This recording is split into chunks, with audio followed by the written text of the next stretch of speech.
بسم اللہ الرحمن الرحیم. السلام علیکم. رانا ثناءاللہ وزیر داخلہ، ان کی ایک پریس کانفرنس اب تک حکومت کے لیے بہت بڑا مسئلہ بنی ہوئی ہے. رانا ثناءاللہ نے اس میں کہا کہ جی ایک ریڈ ہوگی اور اس کے نتیجے میں کچھ لوگ مارے جائیں گے اور اس میں پھر ایک ریپ ایکٹ کا بھی کہا جائے گا. تب سے لے کر اب تک کئی پریس کانفرنسز ہو چکی ہیں، حتیٰ کہ حکومت نے یہ کیا کہ پولیس اور دیگر افسران کو کہا کہ جی جا کر دیکھیں، اور خواتین تھیں وہ دونوں، ڈپٹی کمشنر اور ایس پی تھیں پولیس کی، کہ جی خواتین کو کوئی مسئلہ تو نہیں ہے جیل میں. لیکن اب مسئلہ یہ ہے کہ حکومت کے ہی سرکاری افسران جن پر یہ بات آ رہی تھی کہ جی کوئی مبینہ طور پر، چونکہ رانا ثناءاللہ نے اس طرح کی بات کر دی تھی تو اس کے بعد خدشات بڑھ گئے تھے کہ کچھ ہو گیا ہے تو یہ چھپایا جا رہا ہے، اس طرح کی باتیں ہو رہی تھیں، تو ان کو بھیجا. لیکن جب وہ باہر آ کر پریس کانفرنس کرتی ہیں تو اس سے لوگوں کی تو تسلی نہیں ہوگی، کیونکہ انڈیپینڈنٹ کوئی انکوائری ہوئی ہے، انڈیپینڈنٹلی کیا ہوا ہے اس پر دیکھا جائے. آئی جی صاحب سے سوال بھی ہوا کہ جی یہ تک ہوا ہے کہ عثمان ڈار صاحب کی والدہ کے ساتھ بدسلوکی ہوئی، وزیر دفاع خواجہ آصف نے اس پہ معافی مانگی، تو آپ کیا کریں گے؟ ہم کسی بھی انکوائری کے لیے تیار ہیں، یہ جھوٹ ہے سب. اب خود گورنمنٹ آف پنجاب کو اس پر باقاعدہ کلیریفیکیشن دینی پڑی ہے کہ جی ہر طرح کی سہولت ہے، سب چیزیں ہیں، کوئی بدسلوکی نہیں ہو رہی، جو کچھ ہو رہا ہے قانون کے مطابق ہو رہا ہے، اور اس لیے ہم شناخت پریڈ کروانی ہے، بار بار عورتوں کو سامنے نہیں لایا جا رہا. اس میں اب ختیجہ شاہ جو سب سے زیادہ نام ابھر کر آیا سامنے، جن کا ایک بیک گراؤنڈ بھی اس طرح کا تھا، اس خاتون کی گرفتاری ہوتی ہے جو ایک بڑا برانڈ چلا رہی ہوتی ہیں. ان سے بھی ملا نہیں جا سکتا. ان کی فیملی جو ہے وہ بار بار اس بارے میں بتا رہی ہے، انہوں نے پوری ایک سمجھیں اپنا موقف میڈیا پہ جاری کیا ہے جو بڑا ہائی لائٹ ہو رہا ہے. تو یہ اب سب معاملات جو ہیں وہ اتنے سینسٹیو ہو گئے ہیں کہ بار بار حکومت کو اس پر تسلیاں، حتیٰ کہ پولیس ایکشن یا ایف آئی اے یا اس طرح کی بات کرنی پڑ رہی ہے کہ جی یہ افواہیں نہ پھیلائیں ورنہ آپ ایف آئی اے ایکشن لے گا، دیگر لوگ ایکشن لیں گے، تو کوئی بدسلوکی نہیں ہوئی، کوئی کسی کے ساتھ کچھ مسئلہ نہیں ہوا، تو آپ اس طرح کی بات نہ کریں، اس طرح کی بات نہ پھیلائیں. لیکن اب بات یہ ہے کہ کوئی انڈیپینڈنٹ انکوائری یا تو کی جائے گی، یا جس طرح ڈاکٹر یاسمین راشد صاحبہ کہہ رہی تھیں کہ جب یہ خواتین باہر آئیں گی تب یہ سب کچھ بتائیں گی، کیونکہ یہ کہا جا رہا ہے ابھی حال ہی میں یہ کہ جی ابھی اور وقت دیا جائے. اب حکومت یہ کہتی ہے کہ جی جب تک شناخت پریڈ نہیں ہو جاتی تب تک ہم کسی سے ملوا نہیں سکتے، اور شناخت پریڈ ابھی مزید وقت لے لیا گیا ہے. تو اس میں کہا جا رہا ہے کہ جی وہ خواتین کے لیے ٹارچر ہے کہ بھئی آپ قانون کے مطابق تو کریں. اب میں نے آپ سے عرض کیا تھا کہ لاہور ہائی کورٹ بار کی نائب صدر جو خاتون ہیں وکیل، انہوں نے بھی یہ کہا کہ جی ہماری خاتون کو اٹھا کر لے گئے، نہ ان کو 24 گھنٹے میں پیش کرتے ہیں، قانون کے مطابق کارروائی نہیں کرتے، ان کے خلاف جناب اس طرح سے ہو رہا ہے، غیر انسانی سلوک ہو رہا ہے. ابھی تو وکلاء جو ہیں وہ نہیں مان رہے، وہ کہتے ہیں ہمارے پاس آتے ہیں تو ہمیں پتہ ہی نہیں لگتا کون کہاں ہے کیا نہیں ہے. تو یہ ایک ایسے ہے کہ جناب اس وجہ سے ایک سارا ایک سوسائٹی ہل کے رہ گئی ہے کہ جی خواتین کو پکڑا جا رہا ہے، گھسیٹا جا رہا ہے. اب پولیس یہ کہتی ہے جی کوئی بدسلوکی نہیں ہوئی، لیکن جو اس سے پہلے ویژولز آ چکے ہیں، مثال کے طور پر بال سے پکڑ کر کسی خاتون کو گھسیٹنا، یا مرد گھسیٹ رہے ہیں، مرد پولیس اہلکار جا رہے ہیں ریڈ کر رہے ہیں، مرد پولیس اہلکار خاتون کو بازو سے کھینچ رہے ہیں، وہ زمین پر اس کو گھسیٹا جا رہا ہے، تو یہ سب تو پہلے سے ہے. پھر اس لیے خدشات ہے کہ پتہ نہیں جیل میں کیا ہو رہا ہے. اب میں آپ کے سامنے رکھتا ہوں کہ کیا کیا کچھ کہا جا رہا ہے. پہلے آپ یہ دیکھیے کہ پولیس کی طرف سے گورنمنٹ آف پنجاب نے کیا کہا ہے. وہ کہتے ہیں جی پنجاب بھر میں 9 مئی کی تقریب پاری ملوث 300 خواتین میں سے گرفتار ہونے والیوں کی کل تعداد 46 تھی، جن میں سے اب تک 29 ضمانت رہا ہو چکی ہیں، جبکہ شناخت پریڈ کے لیے جیل میں موجود خواتین کی تعداد 17 ہو چکی ہے. قانون کے مطابق خواتین کی شناخت پریڈ ہونے سے پہلے رشتہ داروں سے ملاقات ممکن نہیں، کسی سے نہیں ملوایا جا سکتا. تمام گرفتار ملزمان کے لیے پاکستانی قوانین کا اطلاق ایک جیسا ہے، یعنی اس میں وہ خدیجہ شاہ بھی ہیں، کسی سے ملنے نہیں دیا جا سکتا، سب پر اطلاق ایک جیسا ہوگا. قانون کے مطابق نہ تو کسی سے زیادتی ہوگی اور نہ ہی کسی کو کوئی رعایت ملے گی. گرفتار ملزمان کی شناخت پریڈ کا طریقہ کار بھی قانون میں دیا گیا ہے. قانون کے مطابق ملزم کو شناخت سے پہلے گواہ یا کسی اور کو دیکھنے کی اجازت نہیں ہوتی. شناخت سے پہلے ملزم کی کسی بھی شخص سے ملاقات بھی نہیں کروائی جاتی، کسی بھی شخص سے، یعنی وکیل بھی اس کا مطلب نہیں مل سکتے. چہرے کو چھپانے جیسے قانونی تقاضوں کو پورا کرنے میں ناکامی پروسیکیوشن کی ناکامی باعث بنتی ہے. یعنی چہرہ آپ نے چھپانا ہے. وہ جو خواتین پر وہ پولیتھین بیگز اور وہ شاپر جو آپ نے دیکھا وہ جو چڑھائے ہوئے تھے، جو اس سے پہلے نہیں دیکھا گیا، تو یہ اب چونکہ یہ خواتین ہیں، پہلے شاید اس طرح ہائی لائٹ ہوا معاملہ، کسی کو پتہ ہی نہیں تھا، تو یہ اب چھپانا ان کا چہرہ اس طرح سے، وہ کہہ رہے ہیں جی یہ قانونی تقاضا ہے. لیکن وہ شاپر اور یہ سب یہ عام پبلک میں نہیں تھا کہ ایسے ہوتا ہے. وہ اب لوگوں کو دیکھنا پڑ رہا ہے، تو وہ اس پر حیران ہے کہ یہ ہوتا ہے. یعنی اگر گرفتار ہو جائیں کوئی خاتون ہے اس کے ساتھ یہ ہوگا، وہ کہنے جی بالکل قانون میں یہ سب ہے، قانون کے مطابق ہو رہا ہے. اچھا پھر جی چہروں کو چھپانے جیسے قانونی تقاضوں کو پورا کرنے میں ناکامی پروسیکیوشن کی ناکامی کا باعث بنتی ہے. ایک نام نہاد سیاسی جماعت پوائنٹ سکورنگ کے لیے خواتین کی تعداد کو بڑھا چڑھا کر پیش کر رہی ہے. تو یہ کیونکہ میرا خیال ہے کہ کچھ سینیٹرز جو تھیں تحریک انصاف کی، انہوں نے کہا تھا کہ جی سینکڑوں میں تعداد ہے، اس وجہ سے انہوں نے یہ بات کی ہے. اچھا اب ایک اور چیز میں آپ کے سامنے رکھ رہا ہوں جو ختیجہ شاہ کا ہے.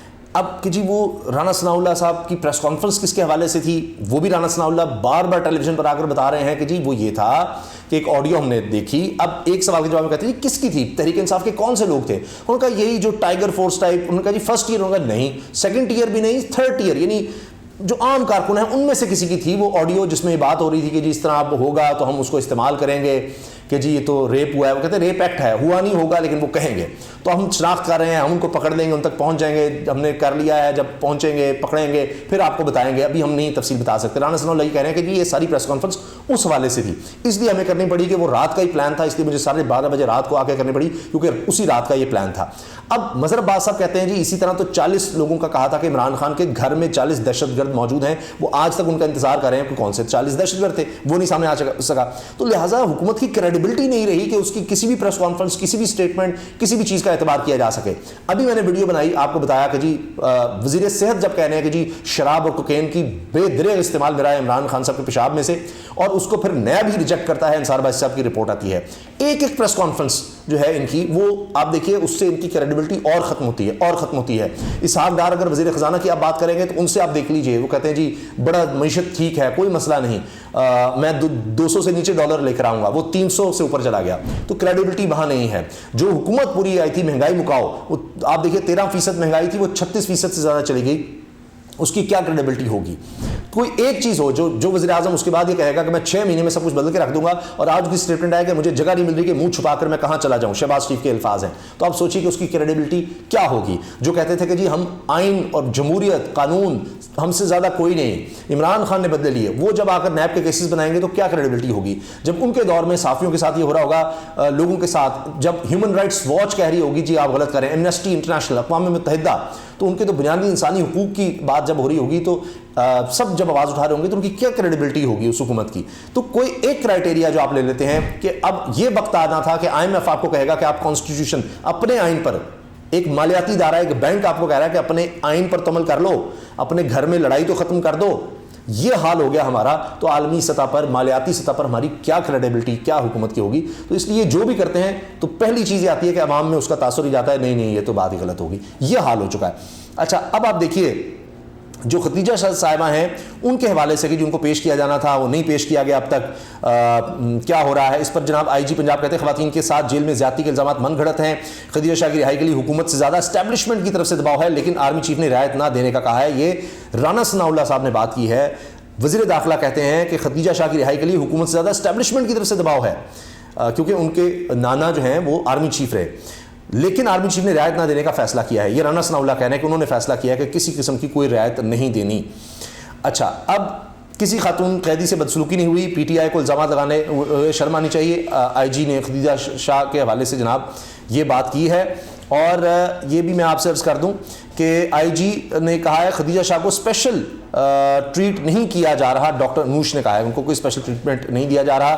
ان کی بیماری کی بھی ویسے تو خبر آئی تھی، لیکن بہرحال اب آ جائیے کہ ان کی فیملی کیا کہہ رہی ہے. اب دونوں، میں نے یہ رخ آپ کو بتا دیا حکومت کا، اب ان کی فیملی کیا کہتی ہے. انہوں نے پوری ایک اسٹیٹمنٹ دی ہے، جاری کی ہے، وہ سن لیجیے. گزشتہ چند ہفتوں میں ختیجہ شاہ کو مسلسل ٹارگٹ کیا جا رہا ہے. اپنے اس جواب کے ساتھ ہم تمام حقائق منظر عام پر لانا چاہتے ہیں. ختیجہ شاہ قانون پر عمل کرنے والی شہری اور 3 بچوں کی ماں، ایک بیٹی اور ایک بیوی ہے. ختیجہ شاہ فیشن انڈسٹری کی جانی مانی کاروباری خاتون ہے. جنوبی ایشیا سمیت دنیا بھر میں ختیجہ نے کام کیا اور ملکی معیشت میں بھی حصہ ڈالا. ختیجہ کا کبھی کسی سیاسی جماعت سے تعلق نہیں رہا، ہمیشہ قانون کی حکمرانی اور ملک کی بقا کی بات کی ہے. ختیجہ پر اپنے نانا اور نانی کا کافی اثر رہا اور انہی کی وجہ سے اداروں خصوصاً پاک فوج کی قدر و عزت دیکھی اور سیکھی. میں نے سرچ کیا، ان کے نانا آرمی چیف تھے پاکستان کے. مضبوط آواز رکھنے والی ختیجہ شاہ نے اپنا آئینی حق استعمال کرتے ہوئے وقتاً فوقتاً اپنے خیالات کا اظہار کیا. 9 مئی کو بھی ختیجہ نے آئینی حق استعمال کرتے ہوئے پرامن احتجاج کیا، اور ہمیں اس بات کا یقین ہے کہ کوئی بھی خود مختار اور انصاف پر مبنی انکوائری یا جوڈیشل کمیشن ثابت کر دے گا کہ ختیجہ بے قصور ہے. ختیجہ شاہ کو ایک ٹارگیٹڈ سوشل میڈیا کیمپین اور میڈیا کیمپین کی مدد سے 9 مئی کو جو کچھ ہوا اس کا مرکزی کردار قرار دیا جا رہا ہے اور تصویر کشی بھی کی جا رہی ہے. خدیجہ کے بیانات اور واقعات کو توڑ مڑوڑ کر ایسے پیش کیا جا رہا ہے جیسے خدیجہ نے انارکی پھیلانے کی کوشش کی۔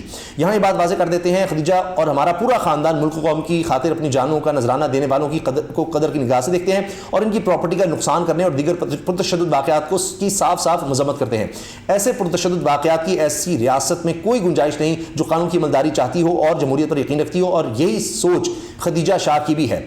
پولیس ریڈز سے پہلے خدیجہ شاہ کو بالکل علم نہیں تھا کہ وہ پولیس کو کسی بھی قسم کے کیس میں مطلوب ہیں۔ بعد میں خدیجہ خوفزدہ تھیں کہ جانے ان کے ساتھ کیسا جسمانی سلوک کیا جائے۔ اب یہ دیکھیے، ان کو خوف تھا کہ جسمانی سلوک کیا جائے۔ یہ ایک ہمارے اس وقت اب جس طرح کی پولیس ہے، آپ کو پتہ ہے ہمارے معاشرے میں کیا آپ سمجھتے ہیں کہاں کی پولیس آئیڈیل ہے، کیا اس کا بڑا اعتبار ہے؟ لوگ خوفزدہ ہوتے ہیں پولیس سے کہ پتہ نہیں کیا کرے گی، اور پھر مرد پولیس کے دیکھا ہے کہ گھسیٹنا پکڑنا، اس کی وجہ سے معاشرے میں اور خوف پھیل گیا۔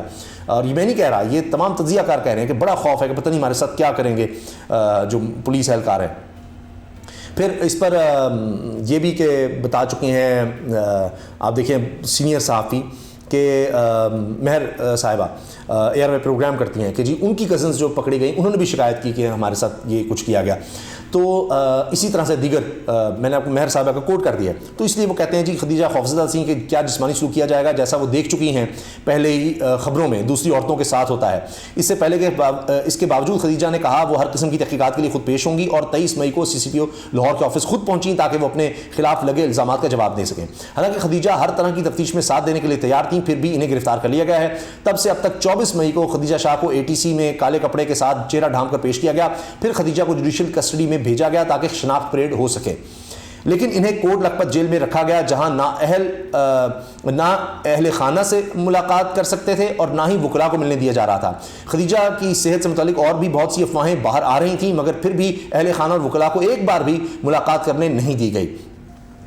آج 23 مئی کو خدیجہ کو شناخت پریڈ کے لیے عدالت پیش کیا جانا تھا، مگر نہ ہی خدیجہ کو پیش کیا گیا اور نہ ہی انویسٹیگیٹو ٹیم پیش ہوئی، جبکہ عدالت کا حکم بھی تھا۔ خدیجہ کے اہل خانہ اور چاہنے والے درخواست کرتے ہیں ریاست سے کہ خدیجہ کے ساتھ عزت و احترام سے پیش آیا جائے اور انہیں ان کے حقوق دیے جائیں۔ یہ ان کا بنیادی حق ہے کہ ان کا فری اینڈ فیئر ٹرائل کیا جائے اور اس دوران قانونی تقاضے پورے کیے جائیں، اور یہ ہر پاکستانی کا بنیادی آئینی حق ہے۔ ہم خدیجہ کے ساتھ کھڑے ہیں اور تب تک کھڑے ہیں جب تک وہ اپنے چاہنے والوں کے ساتھ واپس نہ آ جائے، اور ہم ان تمام لوگوں کا بھی شکریہ ادا کرتے ہیں جنہوں نے اس مشکل وقت میں ہمارا ساتھ دیا، دعائیں کیں اور ساتھ کھڑے رہے۔ یہ چیز ہمارے لیے اور تمام گھر والوں کے لیے باعث راحت ہے۔ تو جناب یہ ہے دونوں سائڈ کی خبر، اور باقی کمنٹس میں اپنی رائے کا اظہار آپ ضرور کیجیے گا۔ اللہ حافظ۔